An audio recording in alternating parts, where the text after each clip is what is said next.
Setiap hari kita dihadapkan dengan pilihan. Karena tanpa disadari, teknologi telah mengubah tiap momen kehidupan. Pertukaran informasi tidak lagi mengenal jarak dan waktu. Derasnya arus informasi mendorong kita untuk cerdas dalam memilah bacaan. Untuk itu, Harian Kompas senantiasa berinovasi hadirkan kompas.id. Dilengkapi menu dan fitur pilihan, kompas.id lebih dari sekadar sajian informasi berkualitas secara daring, tetapi juga memberikan pengalaman baru dalam membaca berita.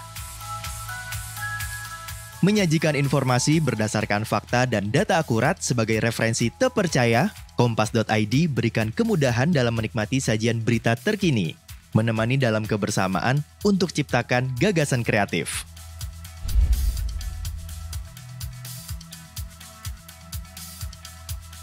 Harian Kompas. Bergerak bersama, hasilkan karya terbaik bagi...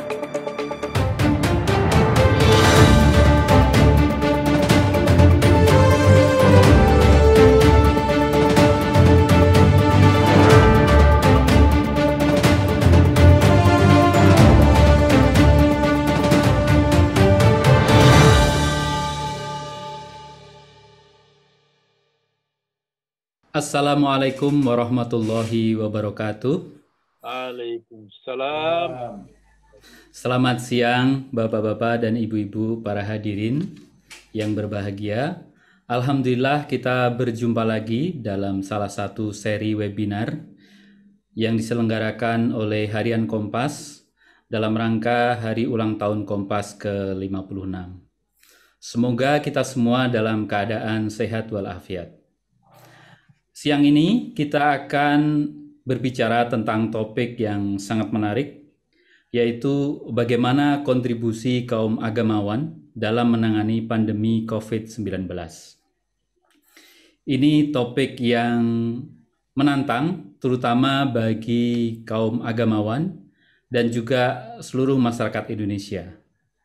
Kenapa demikian? Karena Indonesia adalah negara yang berpedoman pada Pancasila sebagai dasar negara, dan sila pertamanya adalah ketuhanan yang Maha Esa.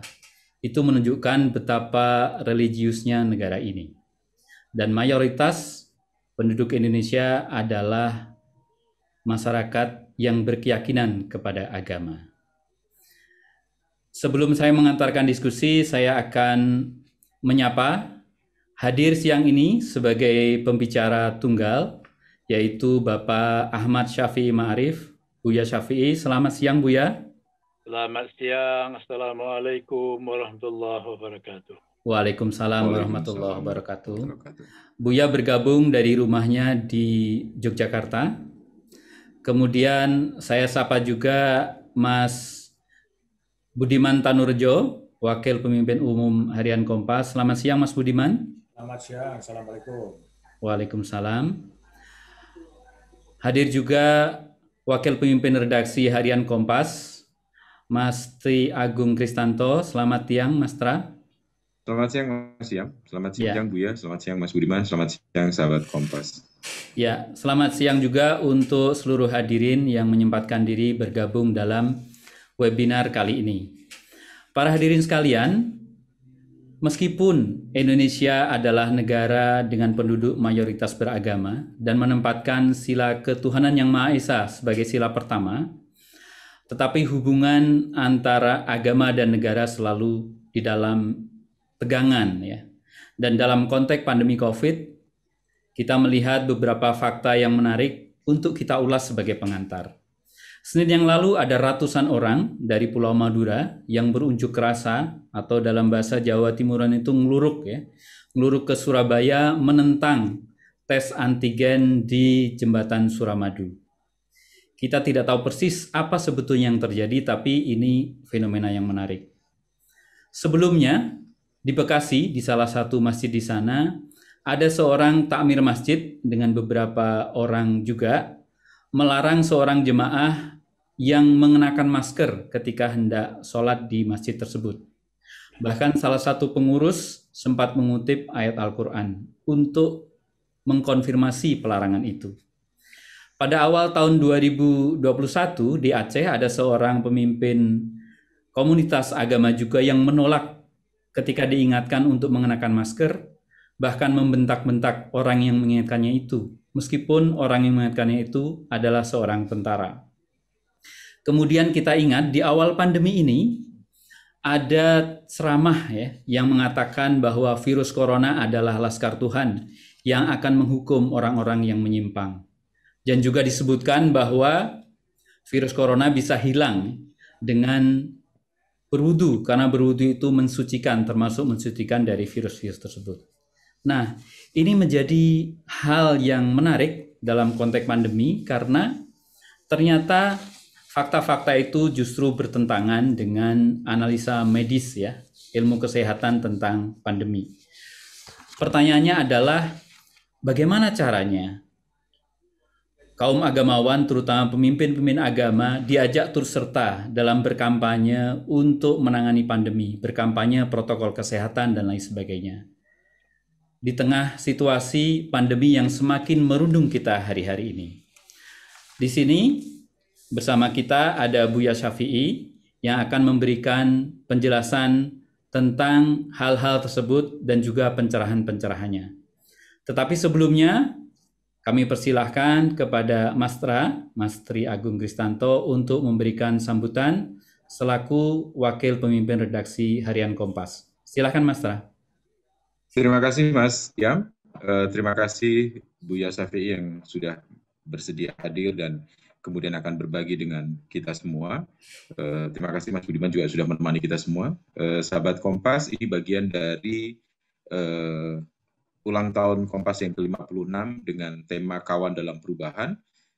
Lanjutan dari tahun lalu, tema yang sama, dan kita berbincang-bincang dengan cendekiawan berdedikasi Kompas, dan kali ini dengan Buya Syafi'i Ma'arif yang menerima atau menjadi cendekiawan berdedikasi Kompas tahun 2013. Dan Mas Iyam sudah mengantarkan tadi, saya kira bukan hanya satu agama, tapi hampir semua agama di Indonesia dan juga kepercayaan dalam masyarakat juga menemukan atau menghadapi kegamangan-kegamangan serupa dalam konteks pandemi COVID-19 ini. Ada juga sejumlah misalnya kelompok paduan suara di satu gereja yang kemudian tetap melakukan latihan dan sebagainya, yang kemudian juga akhirnya anggotanya mayoritas terpapar COVID-19. Kemudian juga ada beberapa gereja, beberapa tempat ibadah yang lain juga kemudian harus ditutup karena pertimbangan kesehatan. Dan itulah peran para agamawan yang kemudian salah satunya hari ini diwakili oleh Buya Syafi'i Ma'arif. Saya tidak ingin berpanjang kata karena ini panggung Buya dan Mas Iyam tentu saja, dan panggung sahabat Kompas semuanya. Jadi saya hanya mengantarkan sedikit. Terima kasih sekali lagi Buya untuk kesediaan berbagi pengalaman, berbagi pengetahuan, berbagi ilmu dengan kita semua. Harapannya pencerahan yang disampaikan oleh Buya akan menjadi bagian dari langkah-langkah terbaik bangsa ini dalam mengatasi pandemi COVID-19. Terima kasih, selamat siang, selamat berdiskusi. Terima kasih Mas Tra. Terima kasih Mas Tra. Sebelum Buya memberikan ceramah, saya akan kembali mengingatkan tentang siapa itu Buya yang sebetulnya sudah kita kenal. Buya adalah penerima anugerah cendekiawan berdedikasi Kompas tahun 2013. Seperti tadi sudah disampaikan Mas Tra. Buya juga menjadi ketua umum pimpinan Pusat Muhammadiyah tahun 98 sampai 2005. Pada tahun 2003, Buya mendirikan Ma'arif Institute. Ini adalah lembaga yang bergerak untuk mengkampanyekan nilai-nilai kemanusiaan, moderasi, kebangsaan di Indonesia. Pada tahun 2008, Buya menerima Maksasai Award. Dan pada tahun 2010, Buya mendapatkan penghargaan khusus tentang harmoni kehidupan beragama. Tulisan-tulisan Buya bisa kita simak di berbagai media, termasuk di koran Kompas. Sebagian tulisan itu kemudian dirangkai menjadi buku, tetapi ada juga beberapa buku yang ditulis khusus Buya yang menceritakan tentang pemikirannya. Dan pada tahun 2006, Buya menulis autobiografi titik-titik kisar di perjalananku yang diterbitkan oleh penerbit di Yogyakarta. Oleh masyarakat Islam, Buya dianggap sebagai tidak hanya Islam, menurut saya sih seluruh masyarakat di Indonesia, Buya dianggap sebagai salah satu guru bangsa yang memberikan teladan kesederhanaan. Dalam teori tasawuf, Buya bisa disebut sebagai zahid, yaitu orang yang menekuni jalan zuhud yang tidak tergoda ya untuk kemewahan-kemewahan duniawi. Kira-kira itu sebagai pengantar.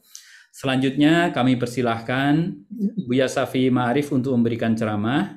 Sekaligus di sini saya juga mengundang para peserta sambil mendengarkan ceramah.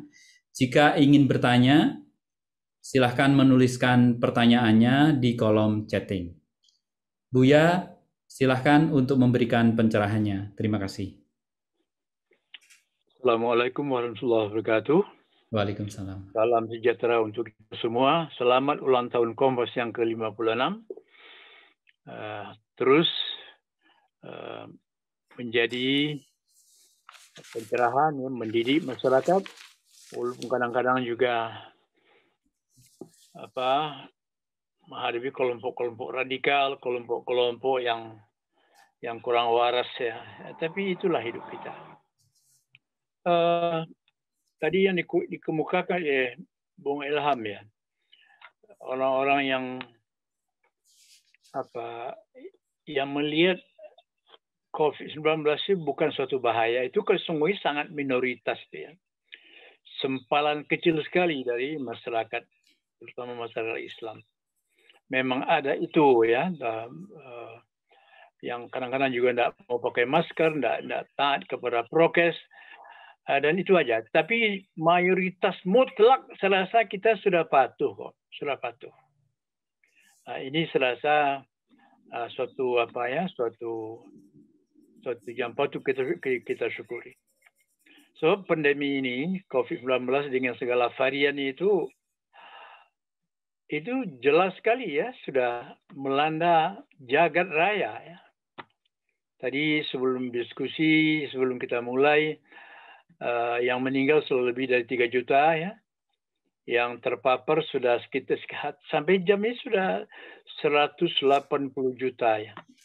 Yang terpapar, yang memang banyak yang sembuh ya. Yang meninggal yang terbanyak Amerika, nomor 2 India, nomor 3 Brazil, dan nomor 4 Perancis yang meninggal banyak. Indonesia yang meninggal sudah mencapai 55.500 lebih sedikit. Yang terpapar sudah 2 juta lebih. Ini real ya, jadi bukan lagi kalau istilahnya Melayu kuno ini serangan ya. COVID-19 ini bukan lagi seperti orang Melayu mengatakan, bukan lagi bersuluh batang pisang gitu, tapi bersuluh matahari.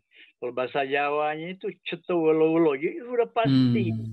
Jadi kalau ada juga yang tidak percaya, memang ini kewarasannya itu memang agak susah kita terima ya. Apalagi itu dikaitkan dengan kepercayaan. Kalau Muhammadiyah yang saya tahu ya, yang saya berada di dalamnya, pernah juga di dalam sebagai aktif, itu sudah bertungkus lumus ya, artinya sudah mati-matian lah untuk menanggulangi pandemi ini ya. Semua rumah sakitnya berdikasi untuk itu, dan sekarang agak penuh ya. Jogja ini juga merah ya, sehingga Gubernur DI kemarin sudah kewalahan nampaknya mula mau lockdown ya, tetapi karena itu juga menyangkut hajat hidup orang banyak ya, kalau lockdown ekonomi juga macam. Ini memang berat sekali situasi. Minggu yang lalu saya kedatangan tamu besar, yaitu Menteri Perekonomian bersama Menteri Perindustrian Pak Erlangga Hartarto dan Pak Agus Gumiwang. Lalu saya tanyakan kapan berakhirnya ini. Memang tidak bisa dijawab tegas ya, tapi kalau sudah nanti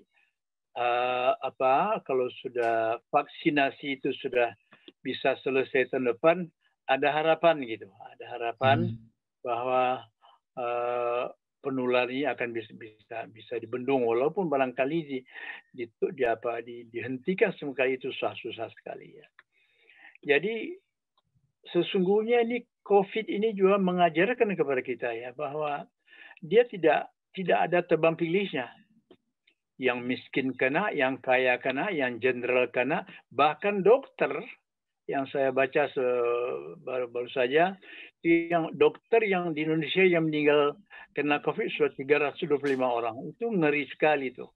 Saya pernah membuat surat terbuka kepada Pak Jokowi. Perhatikanlah dokter. Dokter itu kan sekolahnya sulit, dia garda terdepan ya. Jadi yang diserang oleh COVID ini bukan hanya orang beriman, ya, ateis juga kena, semua kena. Jadi tidak ada tebang pilih. Jadi tidak ada diskriminasi. Dari sisi itu hebat ini penyakit ini. Tidak peduli itu, tidak peduli. Oleh sebab itu, kalau masih ada tadi ya kelompok-kelompok kecil yang itu memang harus disadarkan. Kalau orang Muhammadiyah saya rasa hampir tidak ada. Saya rasa NU juga oke ya, tidak ada lagi. Mungkin ada kelompok-kelompok yang itu tadi ya, kelompok-kelompok kecil yang imannya tidak dikuasai, tidak dikendalikan oleh akal sehat. Iman gitu aja ya. Kalau Tuhan mengendaki itu kita akan mati. Gitu. Tuhan tidak, nah, itu kan tidak boleh berpikir begitu. Suatu saat waktu Umar bin Khattab ya, waktu dia mau ke Palestina zaman itu ya, abad ke-7 Masehi, itu kan di sana kan ada wabah virus ya. Itu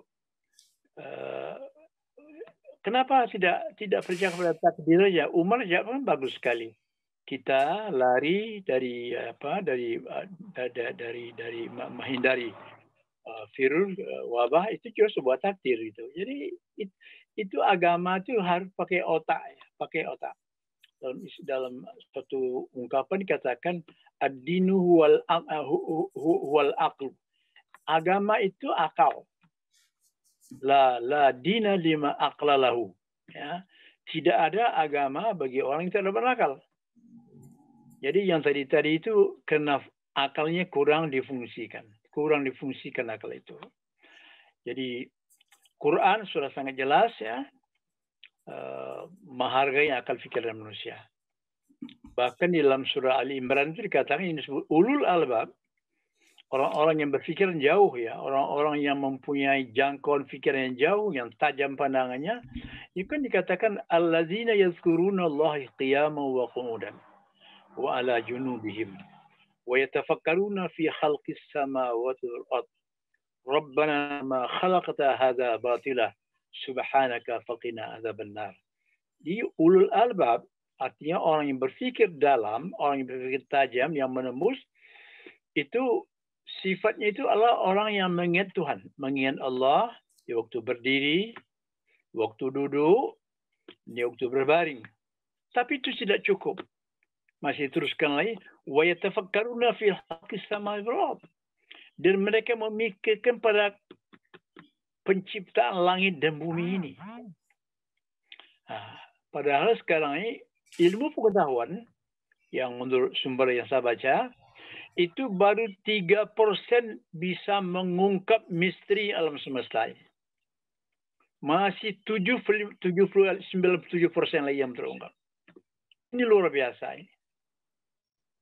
Oleh sebab itu sebagian orang agak susah menerimanya, seperti yang kita kenal ya fisikawan terkenal kemarin yang baru meninggal beberapa waktu yang lalu, yaitu Stephen Hawking ya, yang dari Inggris, yang invalid tapi dia terkenal sekali. Dia pada akhir hidupnya itu menjadi seorang ateis gitu.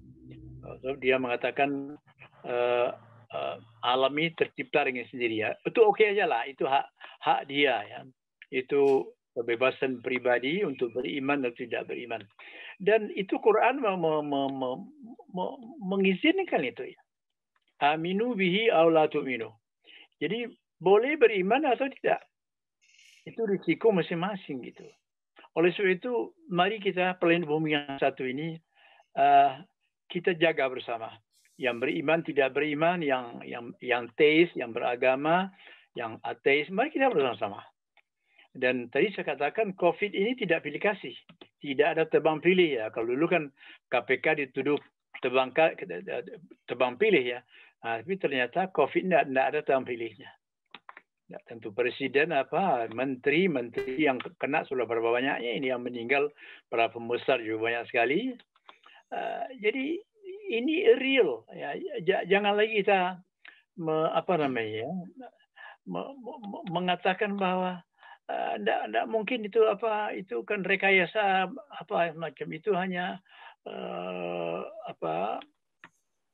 untuk nakut-nakuti gitu ya. Ini akal-akal pendek yang semacam ini harus dibendung. Ini kan semua dunia sudah mengatakan. Jadi kalau mau mencegah itu masker, jaga jarak, ya, cuci tangan dengan air bersih dari mengalir, dengan sabun. Itu salah satu sudah menjadi dalil dunia. Ya. Dengarlah itu. Jangan lagi dipakai iman untuk menangkal itu. Iman yang semacam itu adalah iman yang destruktif, ya. Iman yang merusak.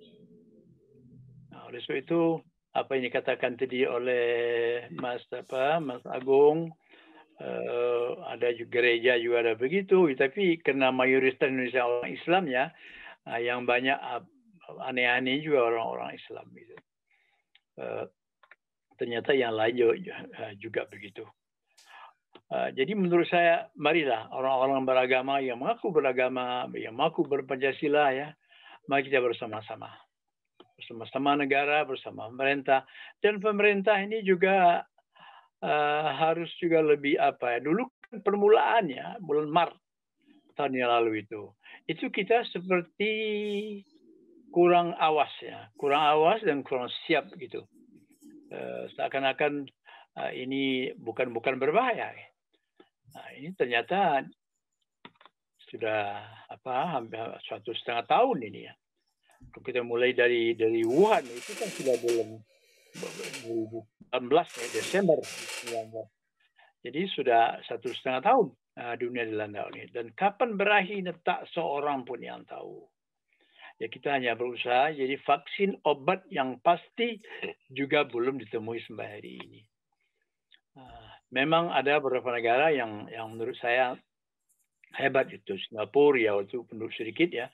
Tapi Vietnam yang penduduknya kecil itu yang meninggal tidak sampai 1.000. Amerika yang sangat maju segala macam, punya nuklir, itu ternyata juga yang meninggal sudah lebih dari 600.000. Yang terpapar sudah lebih 3 juta itu ya. Yang terpapar itu sudah banyak sekali itu ya.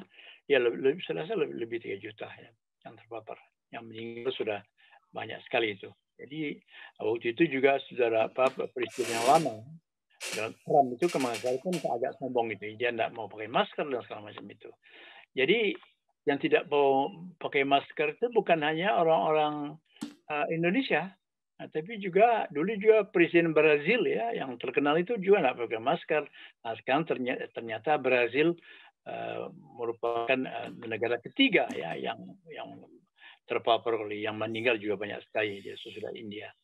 Jadi ini real sekali. Oleh itu orang beragama menurut saya jangan pakai emosi lah. Lihat angka ini, lihat kenyataan ini. Nah, tanya dokter, dan dokter yang meninggal sudah berapa? Tadi sekarang 325, mungkin hari ini sudah tambah lagi. Itu bukan lagi sesuatu yang dibuat rekayasa. Jadi orang beragama sekatakan iman itu harus dikendalikan oleh akal sehat. Jangan kalau iman aja bisa nubruk kemana-mana kalau tidak dipakai akal sehat itu. Akal sehat itu yang mengajak iman, yang menuntut iman itu kepada hal yang konkret. Itu ya dari saya. Mungkin kalau ada pertanyaan kita lihat ya, kita kembangkan diskusi kita. Terima kasih kepada Kompas. Saya sudah bicara 15 menit ya, sudah bicara 15 menit. Serasa itu dulu, Bung Ilham Khairi yang sekretaris Kompas yang sudah lama akrab dengan saya, juga Pak Agung tadi, ada Pak Budiman ya, Dan saya tidak tahu ya apakah media cetak ini mesti bertahan dengan adanya elektronik, adanya digital ini ya. Yang jelas oplahnya halamannya semakin menipis semua majalah saya rasa. Itu aja, Bung Ilham. Terima kasih atas kesempatan ini. Selamat berdiskusi, selamat kita, salam sehat selalu. Mari kita di samping berusaha berdoa kepada Allah ya, agar bangsa kita, bahkan umat manusia ini bisa menemukan obat yang pasti, yang lebih efektif, sehingga bisa kita melampaui ya banjir wabah wabah maut yang luar biasa ini. Assalamualaikum warahmatullahi wabarakatuh. Waalaikumsalam warahmatullahi wabarakatuh. Terima kasih Buya atas paparan yang sangat menarik. Ada beberapa poin penting yang tadi disampaikan. Misalnya Buya menegaskan bahwa ad-dinu huwa al-aqlu. La dina liman la aqala lahu. Agama itu adalah akal, dan orang yang tidak berakal itu sulit kira-kira untuk mencerna agama. Dan Buya tadi juga menandaskan bahwa mungkin saja orang-orang yang tidak percaya COVID itu imannya kurang dikendalikan oleh akal sehat. Karena dengan akal sehat, kita akan bisa menerima kehadiran COVID dan kemudian berusaha untuk mengatasinya. Mengutip istilah Jawa, kata Buya, COVID itu sudah ceto welo-welo, sudah jelas dan terang benderang. Ini ada beberapa pertanyaan yang sudah masuk di dalam chatting webinar ini. Buat para hadirin yang ingin mengajukan pertanyaan, silahkan mengirimkan lewat chatting. Saya akan bacakan beberapa pertanyaan. Ini dari Mas Paulus Mujiran ya. Mas Paulus menyatakan, tadi Buya menyatakan bahwa mereka yang menolak protokol kesehatan dan vaksin adalah kelompok minoritas yang sangat kecil. Masalahnya, mereka berpegang pada keyakinan yang mereka dapat dari guru agama. Mereka juga menguasai panggung untuk menyuarakan penolakan. Menurut Buya, bagaimana sebaiknya sikap kita terhadap sebagian kecil tokoh agama dan umat yang bandel seperti itu? Silakan direspon Buya. Ya, saya rasa ya tentunya kita jangan marah gitu ya. Kita sampaikan kepada dia baik-baik gitu. Tapi kalau tetap membandel lah itu dia ya apa kita hanya sampai di situ ya, kita serukan. Kita kan tidak punya memaksa mereka ya untuk tidak bandel. Kalau sudah kita ingat dengan baik, dengan persuasif, dengan dalil agama, dalil akal dan sebagainya, kalau tidak mau juga udahlah, jangan kita habiskan energi kita untuk menghadapi orang semacam ini. Atau itu jumlahnya sangat minoritas. Jadi kita biarkan saja atau bagaimana Buya? Ya kita ingatkan mereka itu bahwa ini jelas begini, kita beri angka, kita beri yang mati begini, yang sudah sakit begini, yang terpapar sudah begini, kita jelaskan kepada dia. Kalau tidak mau percaya juga kan kita tidak punya hak paksa ya. Mudah-mudahan kalau dia punya anaknya lebih waras dari dia gitu. Ya. Rasa itu. Terima kasih Buya. Pertanyaan lain datang dari Mbak Arina Sabrina. Assalamualaikum, saya ingin bertanya, apakah nilai-nilai agama yang pro-sosial seperti kerjasama, kepedulian terhadap orang lain, altruisme, semua itu dapat digunakan oleh pemuka agama untuk mendorong masyarakat agar menaati protokol kesehatan? Terima kasih. Silakan Buya. Iya, benar sekali ya. Agama itu ya kalau di sisi kemanusiaan, moral ya. Semua agama itu tidak banyak perbedaannya. Mungkin praktek syariahnya, praktek ibadahnya itu yang berbeda sebenarnya. Kalau di segi moral, di segi filantropi hampir sama saja agama itu. Oleh sebab itu agama titik temunya itu banyak sekali daripada perbedaannya. Oleh sebab itu kalau ada konflik agama antar agama atau interagama itu sebenarnya karena penganut agama itu atau pendukung agama itu memang tidak memahami agama secara benar gitu. Dan ini memang sulit sekali. Perang agama kan berlangsung berkali-kali.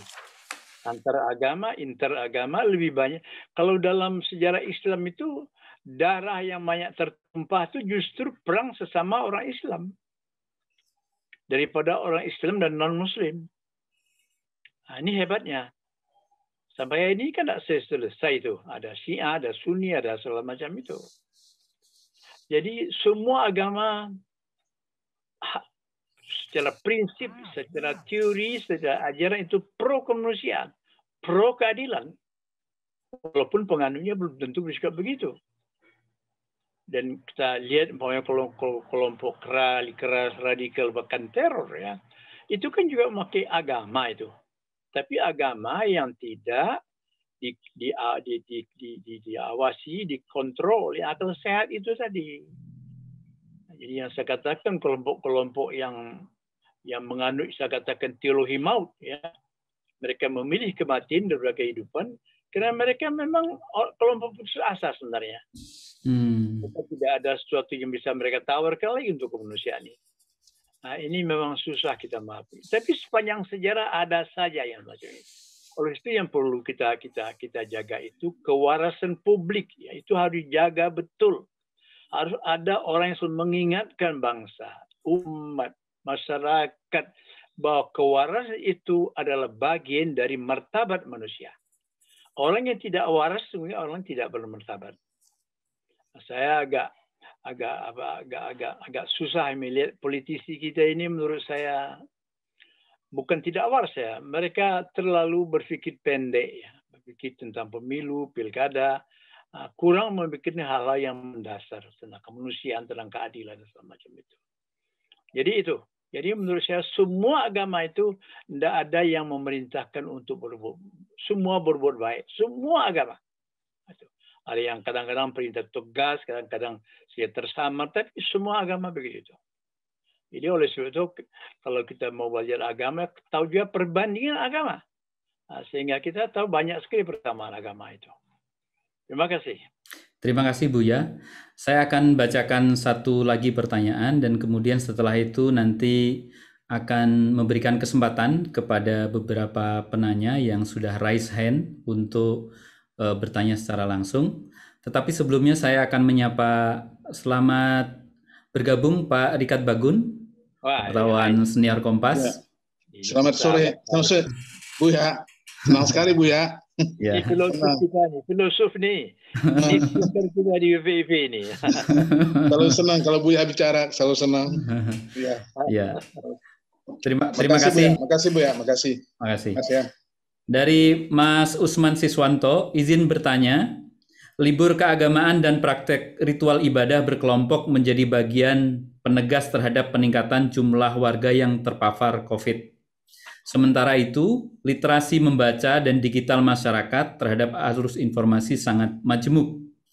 Agar tidak saling menegasikan, bagaimana memposisikan tokoh yang fasih menyuarakan pesan keimanan dalam upaya berdamai dengan jasad supermikro, maksudnya virus. Silakan Buya. Memang yang susah dikontrol itu ya medsos ini. Medsos ini kan orangnya apa ya, bebas, tidak bisa dikendalikan ini. Itu yang menurut saya juga apa, doktrin yang radikal kan ada di situ ya, semua di situ. Doktrin yang menyesatkan ada di situ. Doktrin yang baik juga ada di situ. Jadi memang harus terus-menerus dikatakan ini. Jadi tokoh-tokoh agama ya, apapun agamanya, memang harus terus mengatakan nih bahwa ini bahaya, ini real gitu. Jadi bukan apa ya, bukan dibuat-buat, bukan direkayasa ya. Dan kadang-kadang mungkin pakai bahasa puisi kalau perlu ya. Kadang-kadang orang dengan puisi itu lebih apa ya, lebih tersentak gitu ya daripada bahasa-bahasa yang bersifat hukum begitu. Jadi pakailah bahasa-bahasa yang sangat persuasif, yang menyentuh dengan bahasa hati gitu. Mungkin itu akan lebih kena ya, tergantung ya. Tapi memang pasti di muka bumi ini yang keras kepala itu memang ada ya. Tidak apa-apa lah itu. dan itu jumlahnya tidak banyak. Yang keras kepala, yang ngeyel itu ya, bahasa Jawanya ada ngeyel itu ada itu. Tapi kan gelombang besar ini kan orangnya, manusia ini kan normal ya, normal itu. Dan pada hakikatnya manusia itu orang baik. Kemudian menjadi tidak baik itu karena pengaruh lingkungan dan macam-macam. Jadi menurut saya, mari kita terus bersuara, jangan tiarap. Jangan tiarap, bukan saya menghadapi COVID, jangan menghadapi virus ini, tapi juga untuk melawan korupsi, melawan kerusakan lingkungan, untuk menegakkan keadilan, itu kan perlu sekali. Saya berkali-kali sudah mengatakan, Bung Rikat sangat paham itu di rapat-rapat PPIP itu, sila kelima, keadilan sosial di seluruh Indonesia, itu adalah sila yang paling sial sejak awal kita kemerdekaan. Tapi mari kita jangan diamlah. Memang melelahkan. Dunia ini memang melelahkan. Ini barang siapa yang tidak mau takut dengan lelah-lelah ini, tidak usah datang ke muka bumi. Memang begini dunia ini semacam ini. Oke. Ya, terima kasih Buya. Ini ada beberapa hadirin yang mengangkat tangan. Saya persilahkan bersiap Mas Miftahuddin Khoiri dan kemudian Mas Ahkam Jayadi. Yes. Ya, siapa yang duluan muncul? Mas Miftahuddin mungkin, silahkan untuk menyampaikan pertanyaan secara langsung. Kalau tidak, saya boleh ya. Mas Miftahuddin,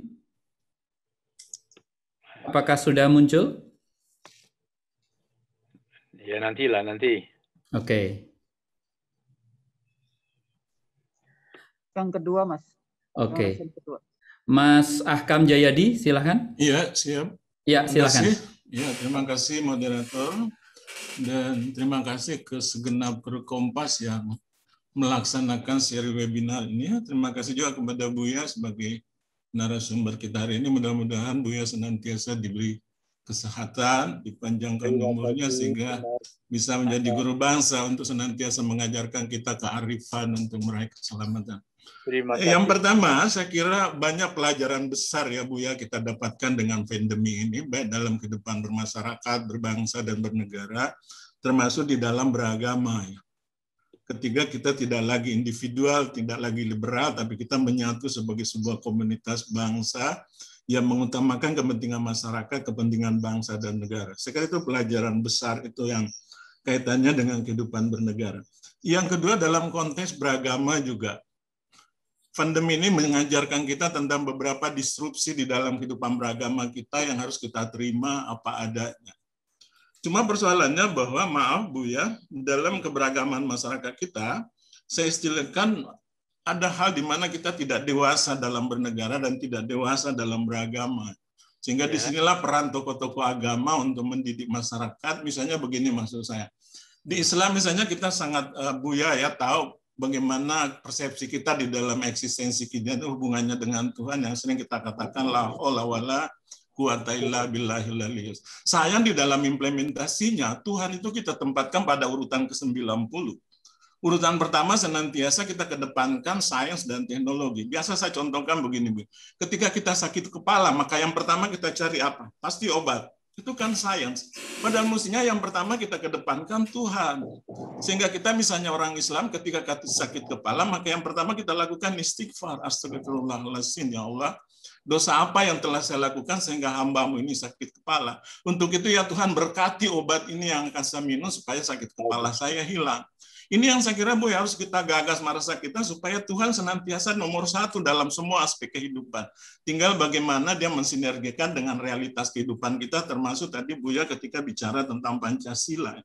Saya kira itu bagaimana komentar Buya tentang pendapat saya itu. Terima kasih. Assalamualaikum warahmatullahi wabarakatuh. Terima kasih Pak Ahkam Jayadi. Monggo Buya. Komentar saya singkat. Fully agree. Terima kasih Bu. Ya, thank you. Ya, begitu saja komentarnya Bu ya. Cukup itu orang pintar tuh ahkam itu. Singkat tapi padat. Berarti Pak Hakam bagian dari kelompok yang waras tadi ya. Amin, amin, amin. Terima kasih Pak Ilham. Oke, lanjut, Terima Pak kasih. Ilham. Terima kasih. Selanjutnya saya akan bacakan dari Mas Sulaiman ya. Buya Syafi'i, bagaimana agama sebagai pelindung suci dapat mewaraskan pengikutnya dalam memahami pandemi ini? Monggo Buya. Itu memang harus dididik ya dari kecil sebenarnya. Mungkin pendidikan agama kita selama ini kering gitu ya. Sesungguhnya kalau pendidikan itu betul, kalau pemahaman agama itu, orang itu pasti punya kepekaan. Kepekaan tentang kemanusiaannya, kepekaan tentang ketuhanannya. Tetapi beginilah saudara ya, Quran itu yang dipercaya oleh umat Islam sebagai kitab suci terakhir, itu sesungguhnya tema pokoknya kan bukan Tuhan itu. Tema pokoknya manusia dan kemanusiaan. Dia datang dari Tuhan untuk manusia. Jadi bukan teosentris itu. Nah, jadi itu yang kadang-kadang ya, seakan-akan kalau kita beribadah, umpamanya kalau kita salat atau apa ya, itu seakan-akan itu untuk kepentingan Tuhan gitu. Sungguh itu untuk kepentingan kita. Bahkan kita bersyukur ya, orang kita bersyukur itu untuk kepentingan diri kita sendiri. Tuhan tidak memerlukan itu semua. Jadi kalau kita menyembah Allah untuk kepentingan kita, agar kita jangan kehilang kompas dalam hidup ini. Jangan kehilang pedoman, itu aja sebenarnya.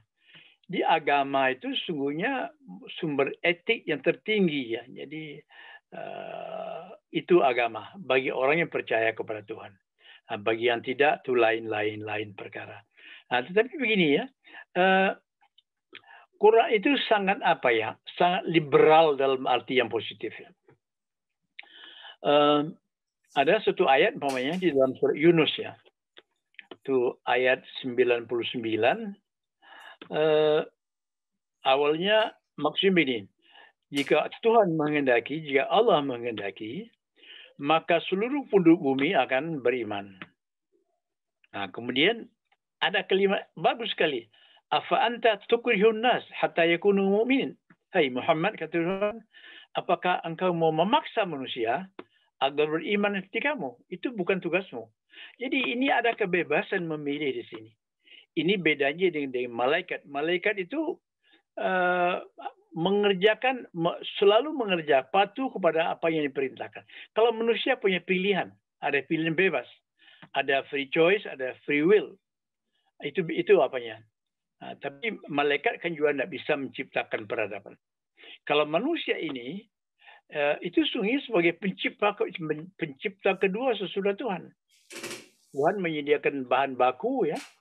Tuhan kan tidak langsung membuat rumah, membuat kapal terbang ya, tetapi dia sediakan bahan bakunya itu. Jadi kalau kita melihat itu alang hebatnya manusia ini. Oleh itu kalau dalam agama itu karena manusia lebih tinggi derajat dari malaikat, oleh itu diberi pilihan bebas. Pilihan bebas itu artinya boleh beriman atau tidak dengan segala risikonya itu.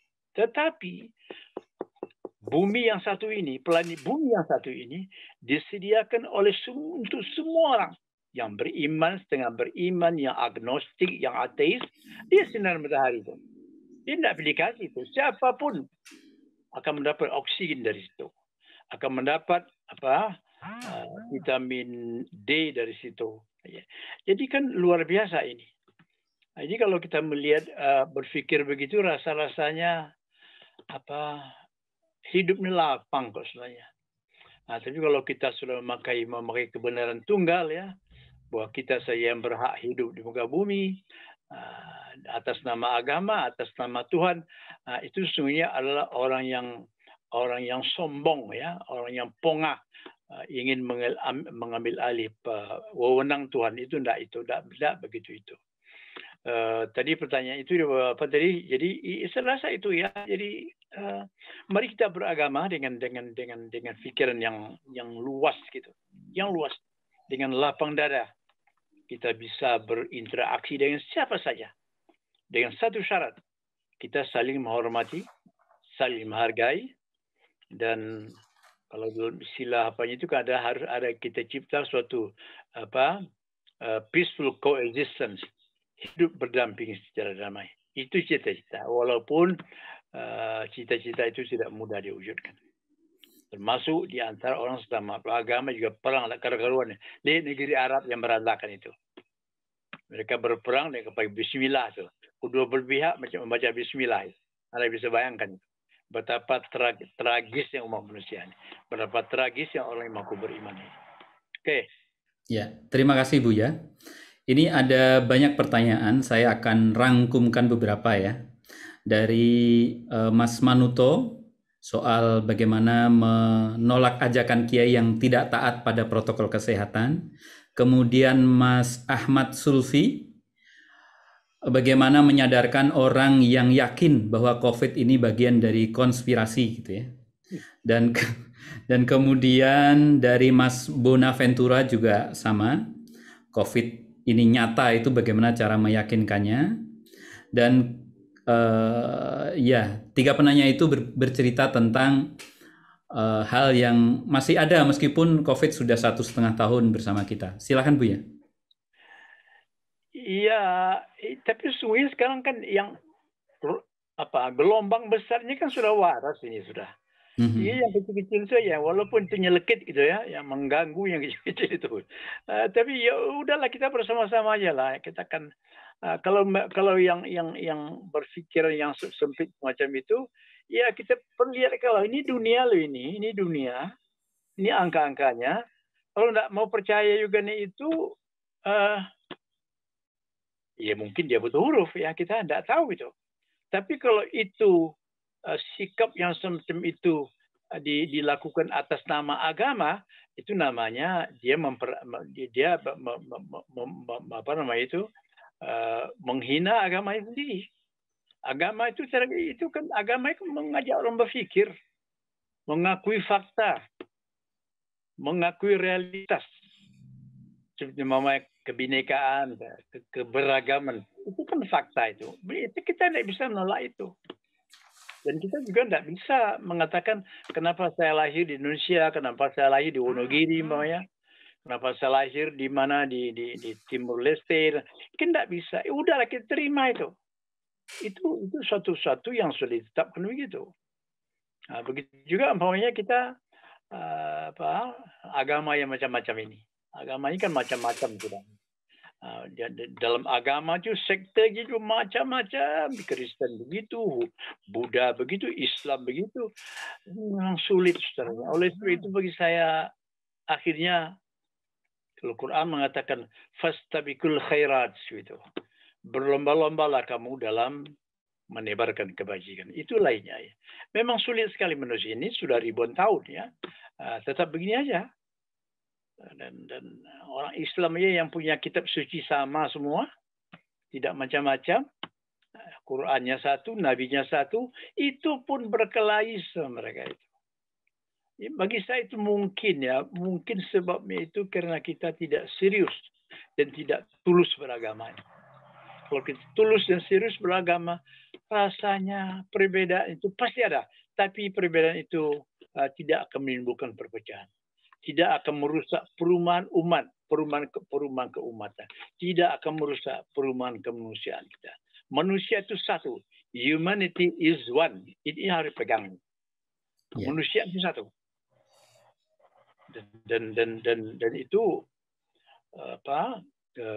sesuatu yang kita yakini itu, tapi melaksanakannya, mewujudkannya di kenyataan itu susah sekali.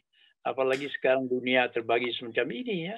Dunia kapitalis yang tidak pro keadilan ya,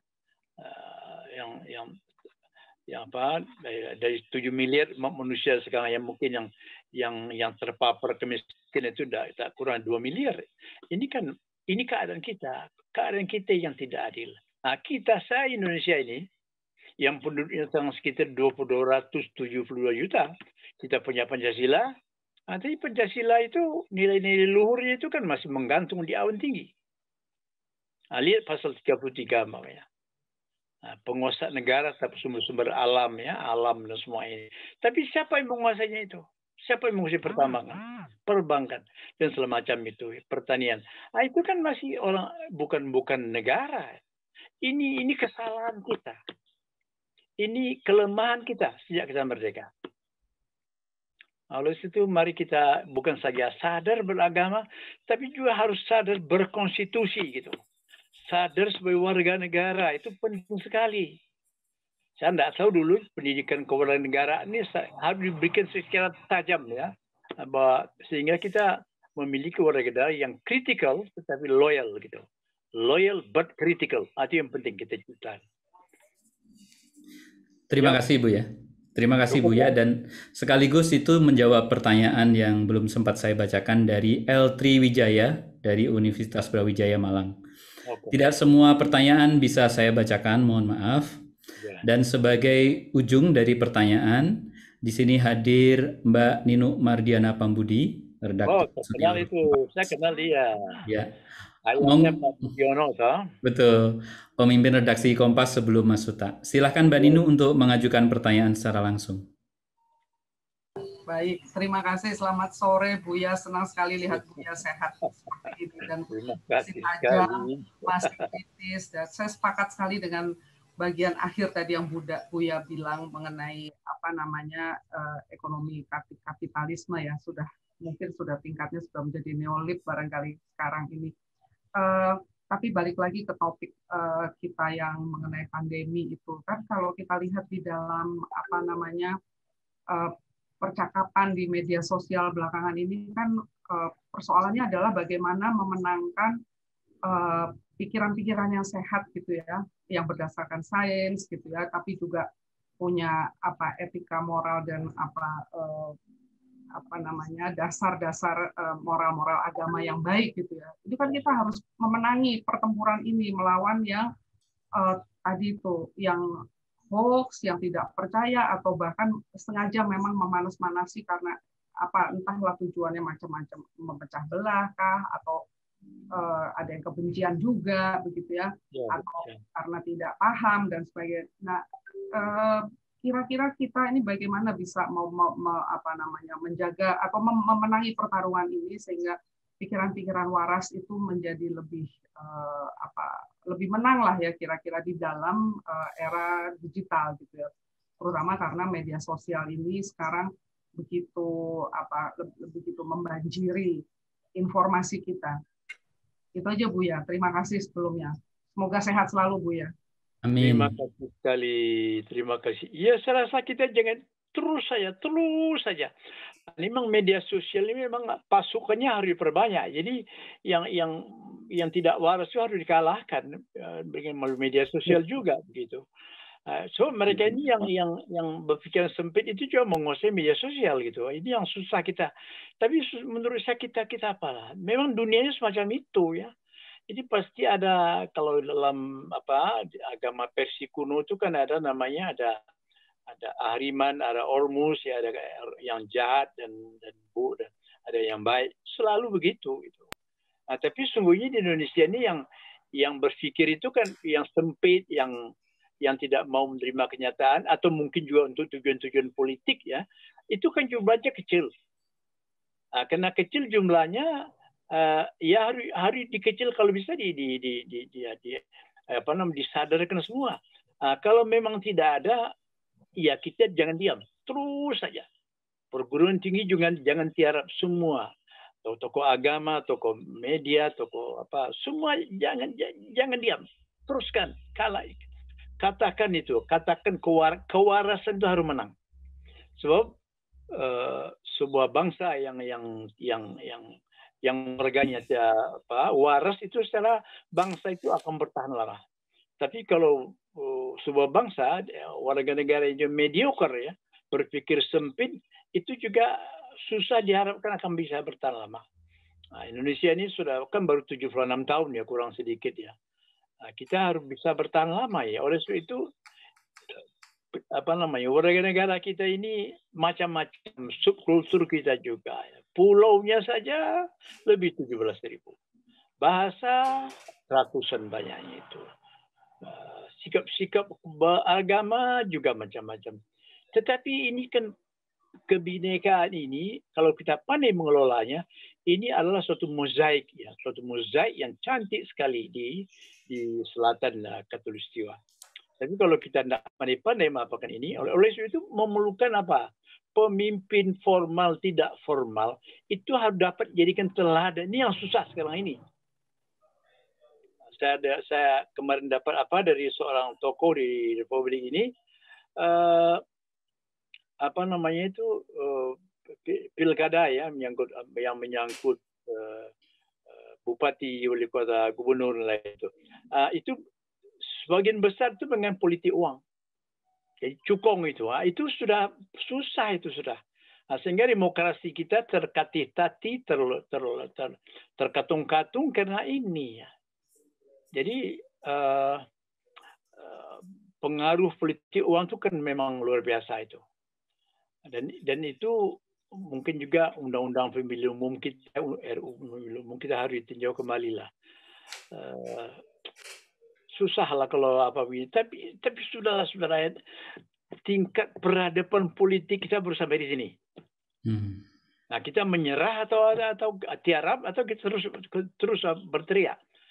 Menurut saya kita terus saja kita sampaikan yang benar itu, yang waras itu terus menerus. Nah, jangan sampai kadang-kadang memang saya kan sudah 86 tahun ya. Saya kadang-kadang lelah saya menghadapi ini. Tapi kata teman jangan lelah gitu ya. Saya bersemangat lagi gitu. Saya kemarin nulis di Kompas segala macam itu karena ya apa teman-teman juga itu. Nah, saya melihat juga nasib Pancasila itu sudah begitu rupa.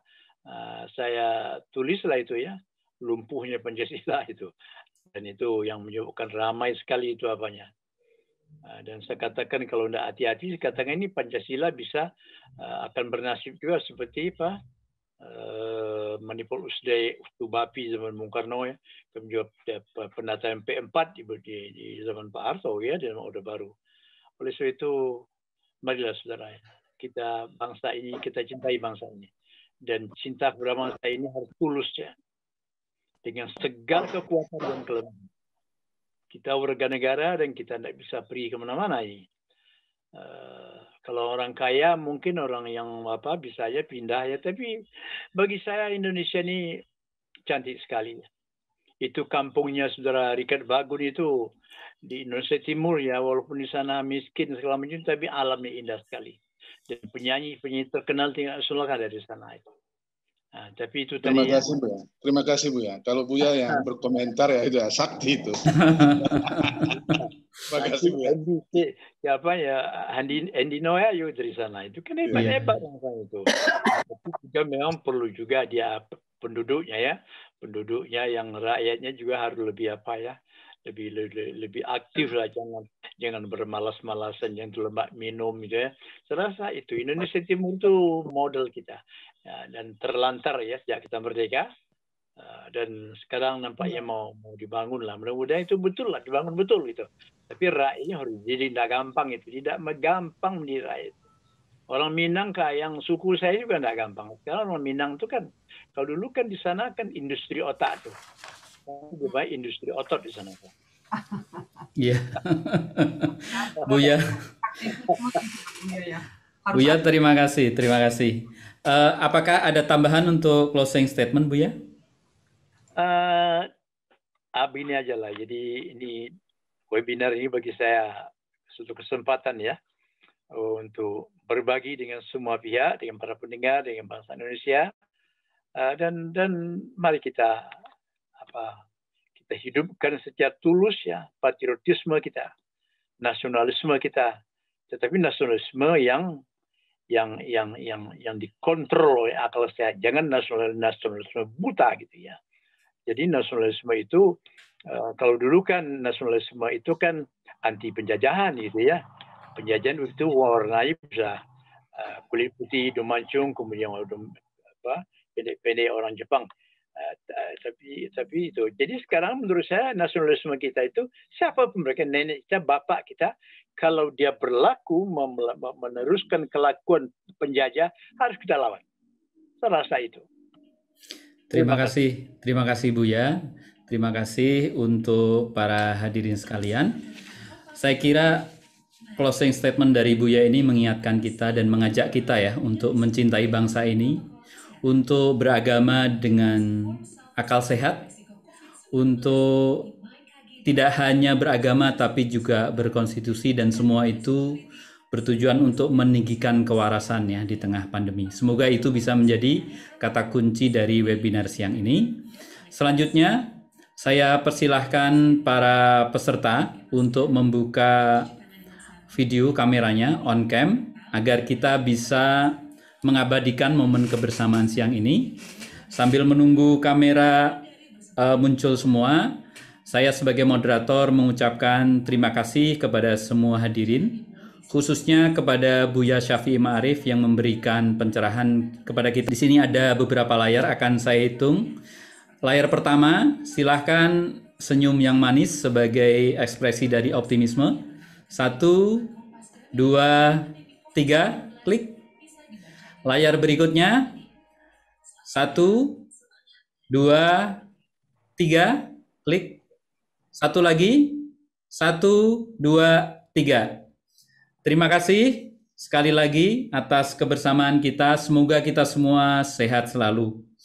Wabillahi taufiq wal hidayah. Wassalamualaikum warahmatullahi wabarakatuh.